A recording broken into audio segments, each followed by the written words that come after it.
Hi everybody, and welcome back to the Architecture Foundation's programme.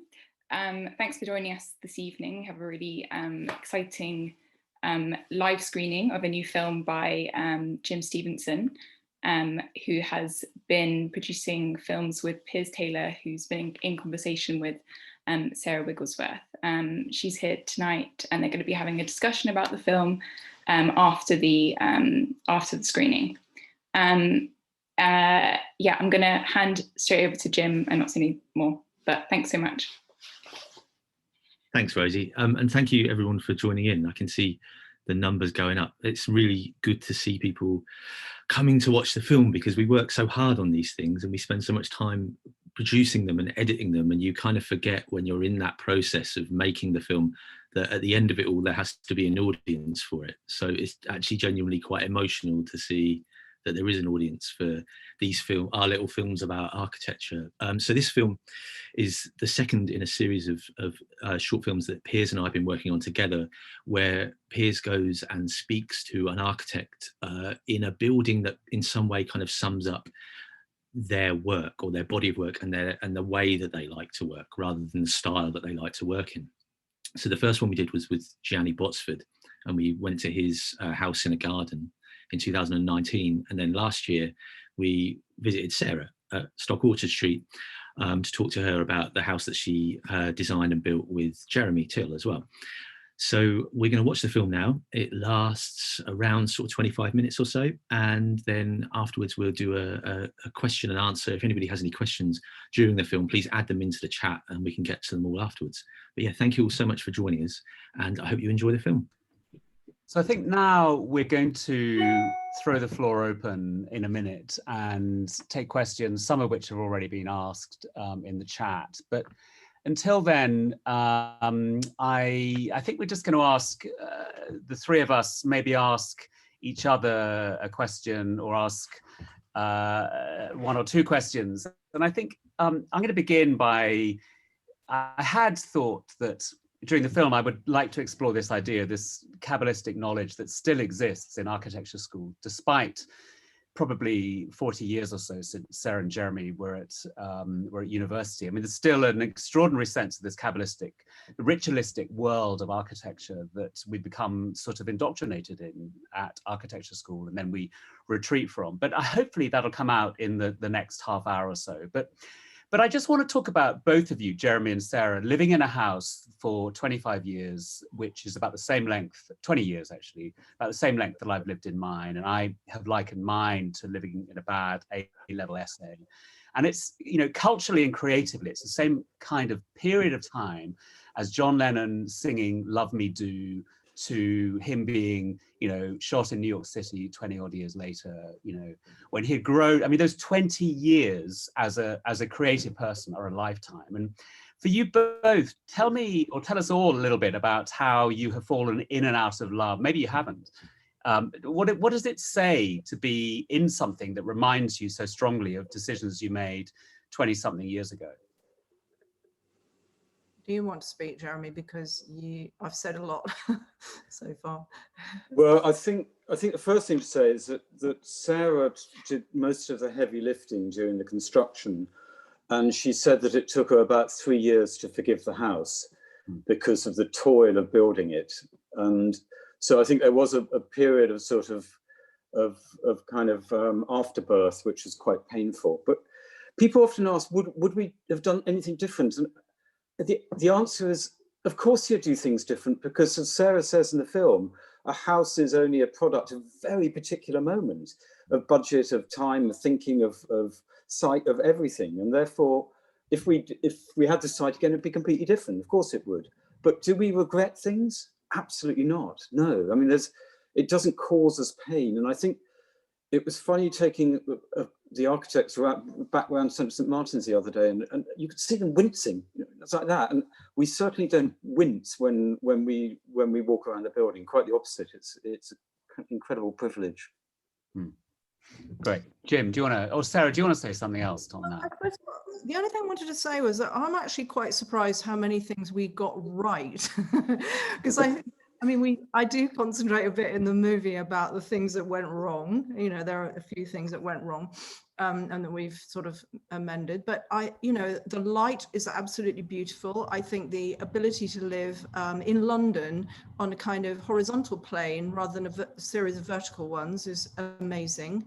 I think the relationship with outside is beautiful, and I feel that we don't, okay, it was an exploration of the things that we were interested in at the time, but they're not uninteresting now. And I sort of pinched myself that we sort of managed to pull it off. I mean, there's a moment in the original Grand Designs actually where we talk about what's the worst nightmare. And I remember going, and there was actually only one period while we were building it where I thought, shit, we really could have landed ourselves in an enormous problem here if we don't complete it, or we run out of money or whatever, and don't pull it off. And that's sort of everything over, really, game over. And it's remarkable that we managed to do it. But it was at some cost. Jeremy says, it did take me years to sort of learn to love it after feeling like it was just the most massive millstone that the only way you could get through is to just keep going. At some point, I'm going to ask Jim to expand on how you capture a building filmically, but there are a lot of questions and we're just going to work our way through some. And Toby Shu has been writing in the chat about something that I'm interested in, which is this idea about education and architecture school. And Toby, could you expand on your question to everybody and to Sarah? Of course, thank you very much indeed for the film. It's amazing to see. I was asking really about this this moment in Kingston's history where the department was sat above this bar where all of these kind of conversations took place amongst groups of different types of students. And it seems more difficult to achieve that in a university at the moment, especially in light of COVID. And I just wonder what the alternative now is, where students can get together and talk about interesting things. Is it a digital medium like this, or can you think of anything else that would inspire students to talk together? Mm-hmm. Well, actually, it's funny you mentioned the bar at Kingston, because I do think it was a sort of venue for the most wonderful sort of lubrication of ideas and sort of swapping of ideas between the disciplines. And I think it was partly situational as well, because being near the river in the summer, it was really amazing. Having said that, I think I personally didn't take enough advantage of that, because being a part-time tutor, you're in and you're out and you don't really get all the kind of extracurricular stuff, which is sort of been my experience of being part-time teacher all along. But I think Jeremy might have more to say about the wonderful interactions of people in the bar.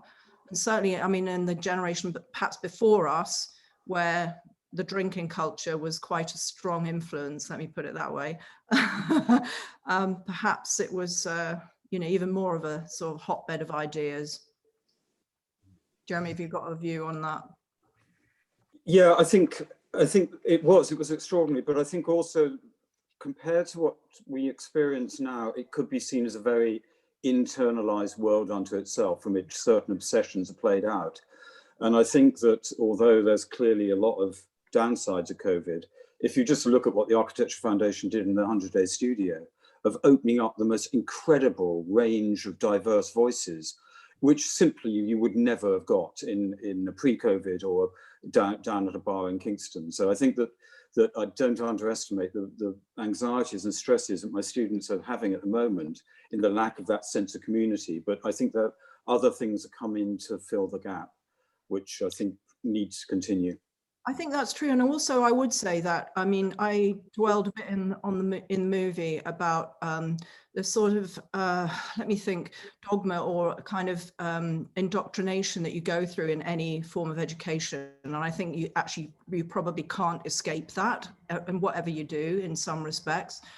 And in a way, the bar situation is also an area where you can do that, and partly that's because in an atmosphere, and the same how happens actually on student trips and things as well, an atmosphere where you're a bit more relaxed and the tutors perhaps getting sort of lubricated like the students are. There is a tendency for a kind of guru type environment to begin to be established, which I personally am slightly suspicious of, and would actually try and avoid, because I think it, so, you know, even in your sort of leisure time, you can get kind of reeled into the tutor's charisma and all the other things, which I think can be quite dangerous as well.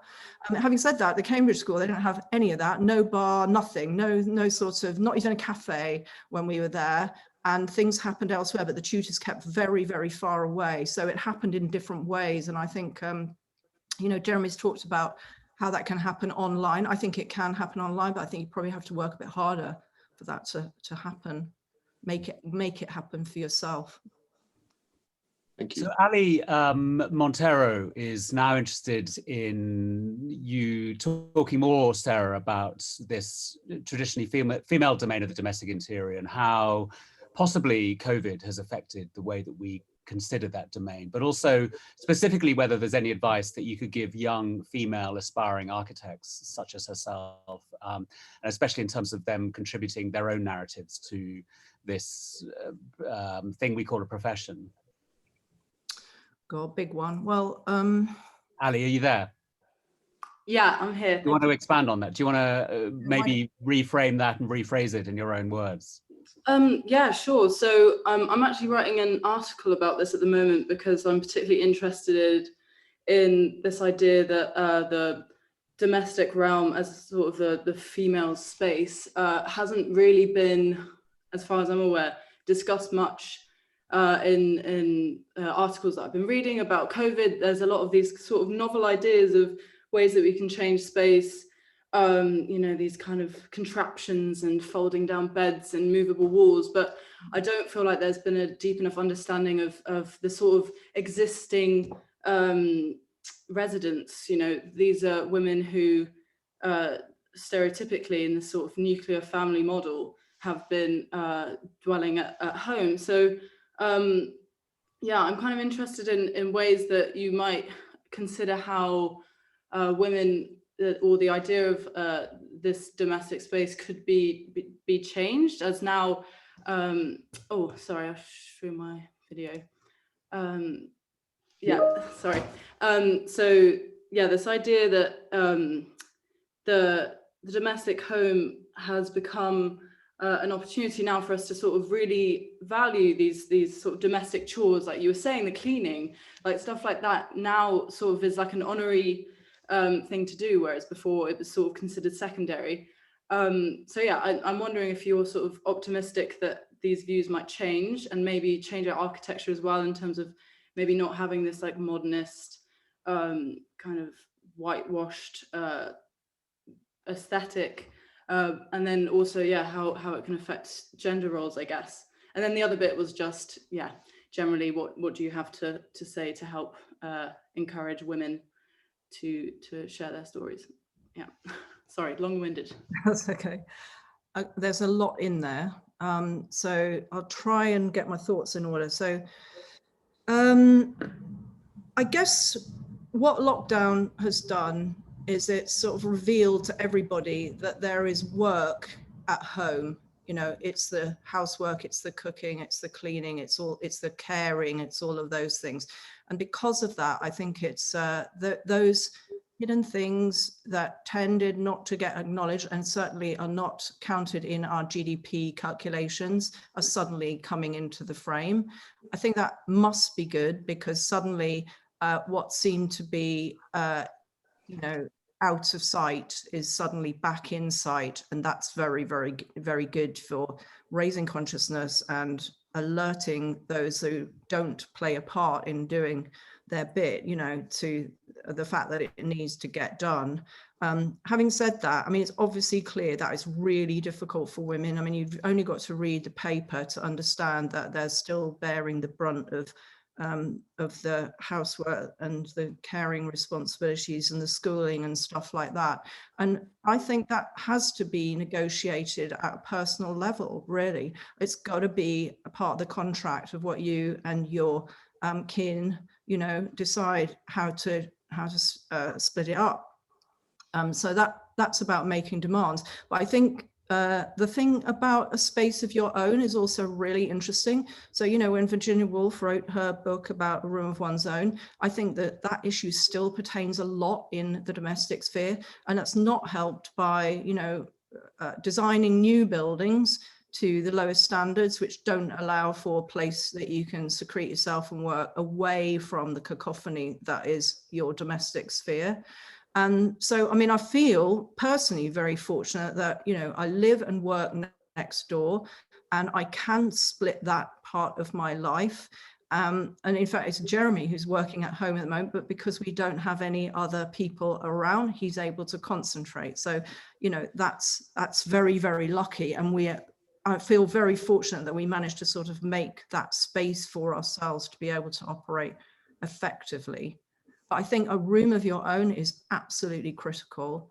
And I mean, if you read somebody like Fran Hollis's book about the work home, you know, you'll see that actually the condition that we're currently working under is you know, up until industrialization, the normal condition. People always worked from home and lived above the shop, you know, and it's really only in quite recent memory that we've lost what it means to have all that rolled in together. And we need to reinvent what that is in the modern era. And because of that sort of split between home and work, we've lost the art of doing that. So, I mean, in some ways, I think it could be good if we can think about the solutions to it, which are not necessarily about fold out or, you know, moving walls or whatever, because I think privacy means different things to different people. And whatever your work is, if you can do it at home, then, you know, that it needs umpteen different types of solution. But the one we've got here works for us. Sorry, that was a lot, and I've lost track of what your other question was. The other question was just asking about young women and any advice that you would give us, given the nature of the profession and the generally male-dominated sort of higher roles that yeah tend to be present. Well, I guess. Well, I mean, where do I start? I think it's really important that you try and understand what's of value to you. And that's really what I was trying to say in the film. So it's not to say that you don't take on board the kind of canon that's fed you, but I think it's really important to recognize your identity and work out what that means for your architecture. And I would recommend that you read really heavily around the subject of feminism and the books that around that and architecture. And that goes back to education, because actually they're typically, you know, books that talk about the female canon and buildings that women have designed and theory of feminism in architecture. They're not typically on school reading lists. And the buildings by women are not discussed either. So you need to ferret them out, and you need to find your support group and people who are going to talk about it and make the new narrative and challenge the one that's out there. And, you know, you can only, you've got to do it for yourselves, because it's not generally coming from above. So it's got to bubble up from below. Okay. Thanks, Sarah. I'm going to, Hannah and Laura, I'm going to come to you after this question, because I think yours is combined. So if you get ready in a second to share the mic, I think I'm going to go to Mina Gospovic next, who has a, I think, really interesting question about the circular economy and principles that were applied in Stock Orchard Street 20 years ago. And why, in a way, there's still a sort of high environmental impact approach that takes, well, is still so dominant in the developing world, in the developer world. Mina, is it Mina? It's Mina, that's correct. Mina, do you want to ask your question? Yeah, of course. So I'm part of a wider group called Architects Climate Action Network, and today we had a really interesting seminar on the circular economy and how we might be able to apply circular principles to design at every RIBA work stage. So there's a current series on, and it will run from stage 0 to stage 8. And today we talked about stage 1. And I think a lot of that conversation revolved around finding suitable replacements for existing materials, but also thinking about that in an innovative way. And then there was always this conflict regarding working with specific developers and certification. And I've worked for, on other big residential schemes, especially in Croydon. And a part of my job was to really, do research into certain materials and to say, well, this is BBA approved, and therefore this is how we might be able to use this particular kind of fiber cement slate instead. So there was a lot of justification, even with sourcing alternative materials that weren't, organic, like hay bales, for example. So what is it that we should be doing now in the earlier phases of project to set up some of these circular principles within the current climate? And is there an area that we should be looking to innovate in, or perhaps as architects collaborate with suppliers, material suppliers more to try and innovate materials to make them more environmentally friendly and recyclable? Could I come in at the kind of top of that question, which I think it's a fundamental question, because as ACAN, which is I think is a fantastic organisation, is spotlighting, the response to climate emergency is not straw bales. Yeah, the response to climate emergency is not passive house, much though I admire passive house. The response is a systemic shift in social and economic relations. And the circular economy obviously presents a huge challenge to the standard model. The standard model is based on growth. Developers want to have buildings made redundant so they can build new ones. They have no interest in the longevity of buildings beyond once it's got off their account sheet. So that the circular economy is a really interesting idea, because it actually introduces the idea of systemic change, which goes beyond, and it goes beyond materials, and it goes beyond the kind of some of the smaller aspects of the circular economy, which I support, into a much broader conversation about what do we value? How do we live in a post-growth society? Oops.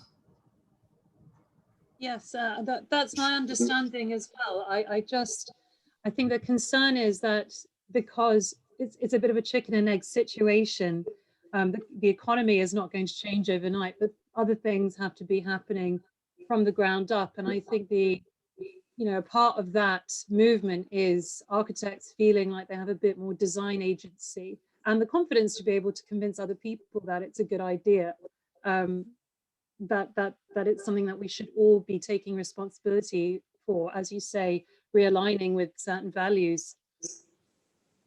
Yeah, I mean, at a very pragmatic level, and what you might call a kind of interim strategy that you could affect tomorrow, I guess one of them is just really trying to introduce and think about what other materials are out there.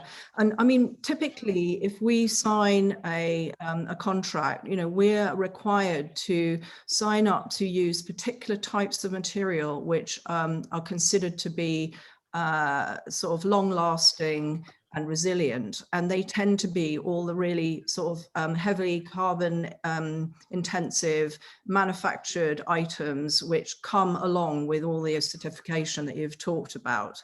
And it's only up to the manufacturers if they choose, like say Knauf, to bring in a circular economy into their manufacturing processes. But I think we need to get more demanding to those manufacturers. And I do think that you can lead by example by looking at sort of products which are part of waste stream and part of a carbon absorbing palette, like timber, like straw, and those kinds of things. And we have used straw in other buildings, but it's very difficult to do it within the mainstream. Having said that, I also think that the building regulations are really interesting, because mostly building regs are understood as this is the way you should do it, and this is what complies, and these are the sort of methods that you can use. Actually, they're not like that. They're not prescriptive at all. What they are performance specifications, and you can meet them in all sorts of ways if you've got the time and energy to do the homework into making it happen. And that usually means research or working with somebody. And in fact, I mean, Jeremy got us the straw bale accreditation with the building regs when we built this building, because they didn't exist in the building regs. They didn't, come under any agreement certification or anything like that. So we had to work really hard. Jeremy did it, put all this information together to present to building control that said these will work. And only after that hard work was it given, approval. Also interesting to note what's changed in 20 years, which is that, so 20 years ago, if I'm right, and I've stolen these figures from Peter Clegg, so they should be right, 20% of a building's carbon footprint was its embodied energy, 80% was its, how we heated it effectively. And in 20 years, that's inverted. So now 80% of the carbon impact of a building is in its carbon footprint. Is in the embodied energy of the materials.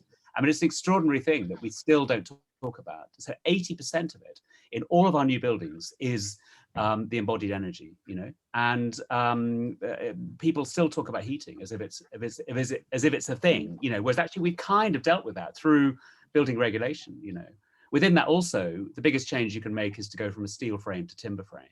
People talk about all sorts of, extraordinary, complex new materials, but the simple fact of going from steel to timber is the biggest change you can make. There's lots we can talk about. So Laura and Hannah, I think you have a sort of similar question about how the house has evolved in use over 20 years. Do you two want to articulate your interest in that? Sure, I can. I was interested in kind of understanding a bit more of your lived experience in the house, and kind of how you occupy it now, and whether it lives up to the kind of expectation that you had when you were building and designing it, or whether you kind of use the house in a different way. And my question was very similar. It was about how has the building grown with you both and the practice over time. I'm intrigued to know how it's been adapted and tweaked. I'd also love to hear from Jim as well as to how this film was made and what that was like. Thank you very much. So my next question is for Jim, and to answer some of those things. So Jeremy, do you want to say something about that?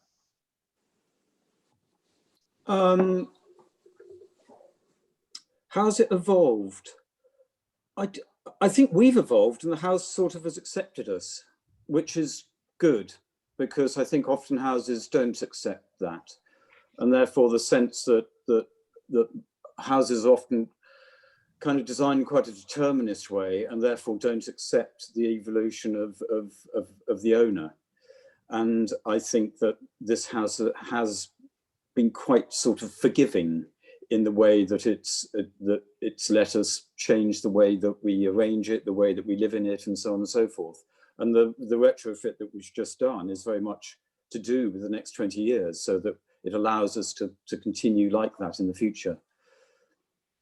Yeah, we always had this idea that the typologies of home and office would sort of swap. So the office is sort of smaller and more dinky and more like a sort of a lateral conversion of a series of terraced houses, and it's got that scale, and that's partly kind of because it addresses the little houses in the street, whereas the house adopted a kind of open plan sort of industrial type sort of space with these departments of your life that you could kind of move around, a bit like Bürolandschaft, big kind of open office landscape, but for the home.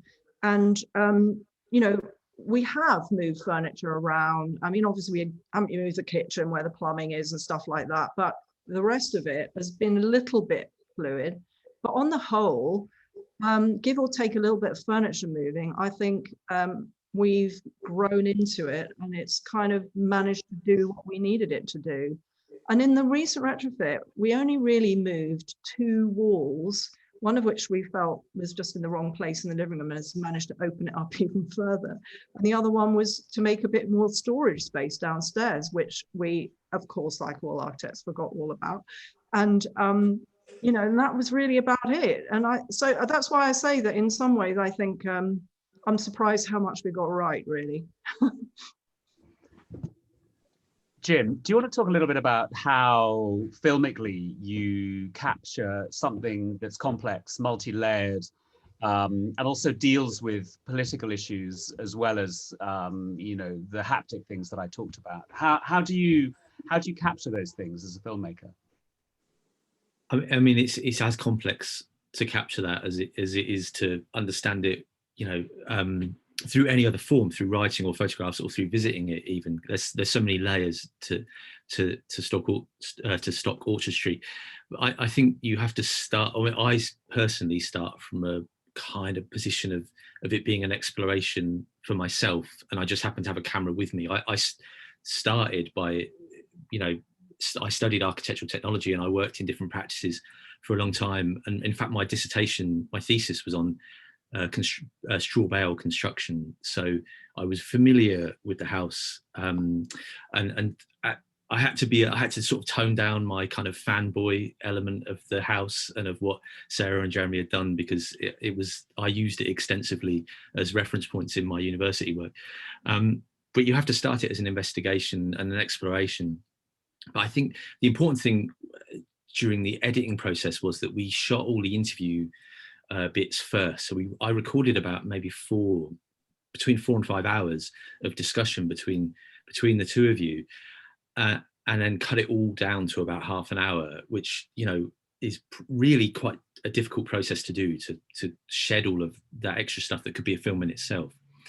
But that meant that when I came in to shoot the B-roll, which is essentially anything that isn't footage of the interviews, anything that's footage of the houses, basically, I knew I had a pretty good list of exactly what I needed. That helped a lot as well. But and then the big thing is, you know, it's not an episode of Grand Designs or Grand Designs Revisited or something like that. I don't have to be too didactic about how we show the house. I don't have to say, here's a front door and we go through the front door and here's the hallway, and then to your left is a bedroom, and then straight ahead of you is a staircase and we go up the stairs.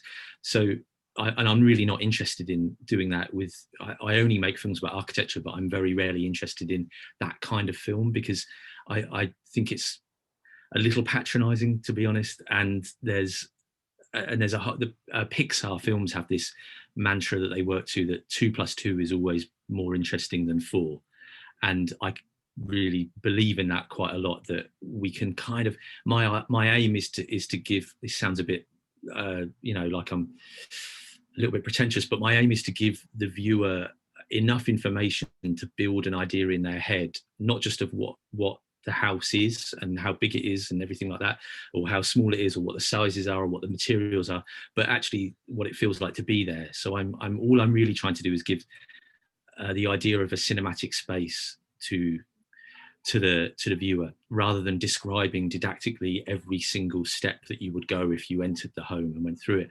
And also the big thing for me was that the film isn't about the house, it's about Sarah and her you know, her education and her philosophy of working, but that the house is kind of the most important supporting actor, or supporting cast member, sorry.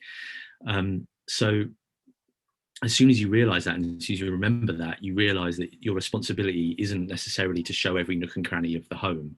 It's to actually just use the home as a vehicle for bringing the story along. And we use lots of different tactics for that, to keep the story moving, and to hopefully, I mean, I favor very long, slow shots, but hopefully, you know, we kept it at the right pace, not too quick and not too slow. And the soundtrack obviously helps a lot. Yeah, but I mean, it really about filming any kind of building, any kind of architecture, it's about trying to give the viewer the opportunity to build in their mind what it might be like to be in that space as well. I mean, the gift of Stock Orchard Street is the context as well. And I think that, you know, having occasionally dabbled in lesser TV, I can tell you that the struggle is that most producers want you to focus on the thing, whereas the kind of gift of Stock Orchard Street is that context is always in your face. The backs of the other houses, the street, the railway, across the railway, looking back at it, looking out from it. And it's kind of inseparable from its context. And, you know, buildings are interesting, but they're much more interesting when they're in and about their context, you know, because we always see these three scales all around us, you know, the city, the building, and the kind of texture of the close-up stuff, you know. So jumping forward, we'll come back to you, Jim, I'm sure. I think Kurt McIver has a super interesting question about ego that I am interested in hearing both Jeremy and Sarah talk about. You know, the egos of architects and how you balance the confidence and humility that you need, possibly in equal measures, I don't know, in order to design a building. And have you ever struggled with that? And how do you reconcile those opposing things, humility and ego? Over to you, Jeremy and Sarah. I think that's a really interesting question, and it's one we do struggle with a bit. I mean, I think the most important thing is to try and strike the balance. I think you need to be a really good listener, and the things that motivate the sort of the designs that we come up with, which I would call a kind of cultural conversation, are the clues that people give you through those conversations. So it's not about me, it's about what we give people to make their lives more pleasurable or work better, or, you know, do the things that they want to do in the building that they do in, and get them really excited at their ability to engage with the architecture we create. And you've got to find the clues to that, but then you've got to have a really good idea about what you do with it. So, you know, it doesn't design itself. You have to sort of posit something and put it in the mix. And, you know, that might be, there might be lots of tactics that you could use to do that with, and they may not be the very obvious ones. And they might be about sort of, you know, having an itch and sort of bringing that out, or it might be, I don't know, it might be something completely different. And I sometimes think that, you know, art is the sort of best touchstone for that, because I think there's an aspect to design which is completely sort of driven by research and really understanding, you know, the kind of elements that you've got. It might be the site, or it might be the weather, it might be environmental stuff, but at the same time you've got to have a really good idea about it. And I think that doesn't come out of nowhere, and it doesn't come out of you know, your personal obsessions. It comes out of a cultural conversation, because that's what you're having when you make a piece of architecture. So it needs to be grounded, but you need to have really good idea as well. And where do those ideas flow from? They flow from culture, ultimately. I mean, I completely agree with Sarah, of course. But my answer to the question is really simple, which is just answer the question, who is architecture for? And as soon as you ask that question, then the notion of ego is sort of completely either decadent, well, both decadent and irrelevant. And therefore one has to think about the kind of wider responsibility of the act of architecture beyond oneself. But I do think then the question about confidence and generosity, which Sarah's answered very well, is also quite difficult, because clearly you're not giving yourself up completely. You have to maintain some confidence in the direction of what architecture is for, but ego should never come into it. Thanks both. Couple more now. I think that Panagiotis Manolis has an interesting question about systemic change and how we do it. Can you ask your question, Panagiotis? I think she's not. She's gone now. Oh, she gone. Okay. Any other questions? Burning questions from anyone else? Put your hand up. There's lots in the chat there's lots of comments. I'm struggling to kind of decipher comments from questions without reading everything from top to bottom. I mean, if someone wants to ask one more question, they can put it in the chat now. And I'm going to answer a question from Luke O'Donovan, which is how I would describe the difference in approach to these short films with Jim compared to the work I've done in TV. The work I've done in TV was awful. It nearly killed me. I've written about it in the architecture press. Part of my motivation, I suppose, was this sense that, this thing that we do called architecture inhabits a world which is still kind of exclusive, and people, we still are guilty of speaking a different language about this thing that we do. And I was interested in trying to think about whether we could talk about architecture to a much wider audience. But of course, I felt constantly hijacked by producers and production teams who weren't interested at all in architecture. So every single thing that I've ever done on TV, if ever there is any architecture, it is always a fight to get the architecture in. And it's been deeply unpleasant making films for commercial TV, but it's been a joy working with Jim, making the very direct small films about architecture that we're able to in a completely different context. So there now are some questions. I think one more, which we'll do, but intuition, I think, is a sort of interesting one. And I think that also is, particularly in the context of the sort of Kabbalistic type knowledge of the kind of baggage of architecture. Sarah, do you want to talk about intuition at all, and intuition in the context of design? Do I want to talk about that? I don't know I've got that much to say about intuition, but I think at its worst, you could regard intuition as being something really self-indulgent, like I've got this bee in my bonnet and I'm just going to, impose it on people. At another level, I think intuition is perhaps, it can be sort of cultivated. And one of the things that you do learn through practice, I don't mean necessarily architectural practice, I mean, through doing it over and over again, is you begin to get a sense about, things you're interested in, how to deal with problems, how to deal with people, things to pick up on, things to look for. And you could regard that as some kind of intuition. But I think you have to really be careful that it's not just self-indulgence, actually. And I think it's educable.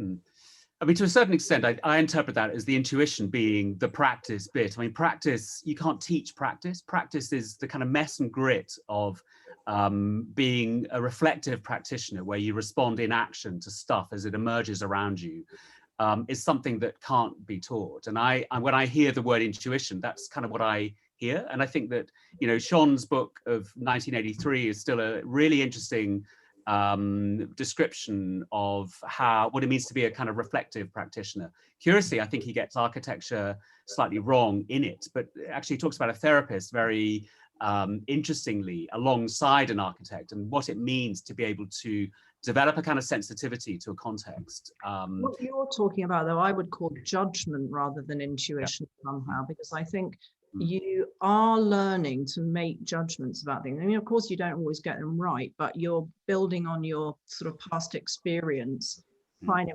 infer, answers to new problems. Because the thing about practice is that every situation you're in is a novel one in many ways. The dynamics different, people are different, the setting's different, you're different, and so you're that's the tease, is that you're constantly being asked to apply past knowledge to new situations, and that's the skill.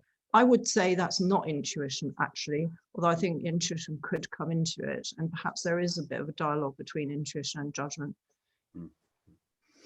Okay, thanks, Sarah. I think we're going to leave it there. Thanks, everybody. A lot more questions, but I feel they're similar thematically. We'll do this again, I think, part of the London Festival of Architecture. There'll be other screenings, and I'm sure Sarah is doing lots of other talks. So thanks, everyone, for coming. It's been really interesting, and I've really enjoyed it. And thanks, everyone, again.